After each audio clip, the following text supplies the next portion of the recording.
Quand nous sommes enfants, nous aimons nous faire peur. On aime que l'on nous raconte des histoires qui nous tiennent éveillés le soir.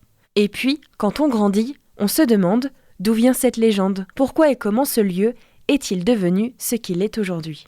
Aujourd'hui, nous remontons à l'après-Première Guerre mondiale en 1919 pour plonger dans l'un des cas paranormaux les plus célèbres et les plus photographiés de l'histoire, le fantôme de Freddie Jackson.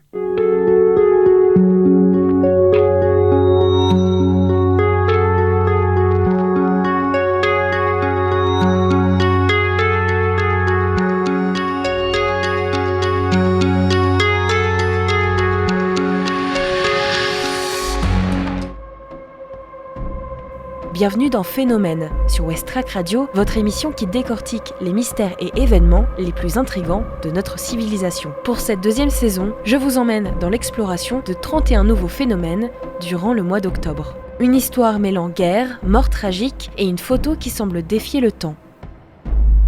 Que s'est-il réellement passé ce jour-là ? Que cache cette image ? Et surtout, existe-t-il une explication rationnelle ? Ou sommes-nous face à une preuve de l'au-delà ?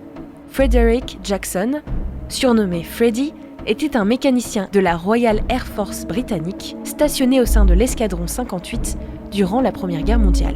Le 5 octobre 1918, alors qu'il travaillait sur un avion, Freddy fut tragiquement frappé par l'hélice d'un biplan. La blessure est fatale, il meurt sur le coup à l'âge de 22 ans. Sa disparition attriste profondément ses camarades. Mais c'est ce qui arrive un an plus tard qui va faire entrer Freddy dans la légende. Le 2 novembre 1919, soit plus d'un an après la mort de Freddy, l'escadron prend une photo officielle rassemblant plusieurs membres de l'équipage devant leurs avions. À première vue, il s'agit d'un cliché classique d'après-guerre, tous en uniforme, les uns derrière les autres, comme une photo de classe. En regardant d'un peu plus près, un détail intrigue immédiatement. Derrière l'un des hommes en uniforme, juste entre deux hommes, se dessine la silhouette d'un homme en uniforme dont personne ne se souvient. Ce qui est frappant, c'est que cette figure fantomatique est à proximité d'un autre soldat et ne semble pas avoir de corps. Elle ressemble aussi étrangement à Freddie Jackson, avec sa casquette bien en place, le regard posé vers l'objectif. Or, Freddie ne peut pas être là puisqu'il est décédé un an plus tôt. Cette image, prise au début de l'ère où la photographie était encore relativement récente, a rapidement suscité fascination et interrogation. Les officiers présents affirment ne pas avoir vu Freddy lors de la prise de vue. Plusieurs témoignages assurent que cette silhouette ne faisait pas partie du groupe.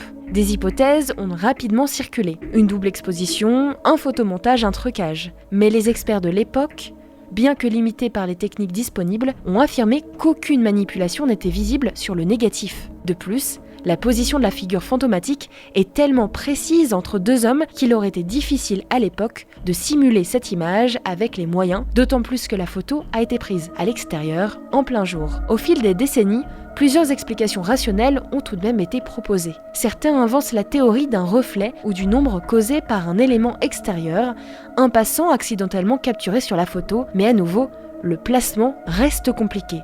D'autres pensent à une double exposition, technique alors rudimentaire mais plausible. Pourtant, aucun élément n'a pu trancher définitivement.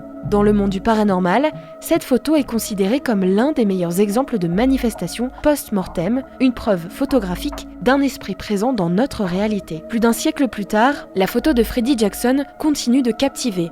Certains groupes et passionnés du paranormal s'en servent comme preuve de la vie après la mort, tandis que les sceptiques y voient une coïncidence ou un artefact photographique. Dans l'hypothèse d'un passant qui aurait été capturé dans la photo, il est difficile d'expliquer la ressemblance avec Freddy. Quoi qu'il en soit, l'histoire de Freddy rappelle que parfois, les images peuvent contenir plus que ce que l'œil humain perçoit au premier abord. Elle nous invite à réfléchir à la frontière tenue entre le réel et l'invisible, entre le passé et le présent.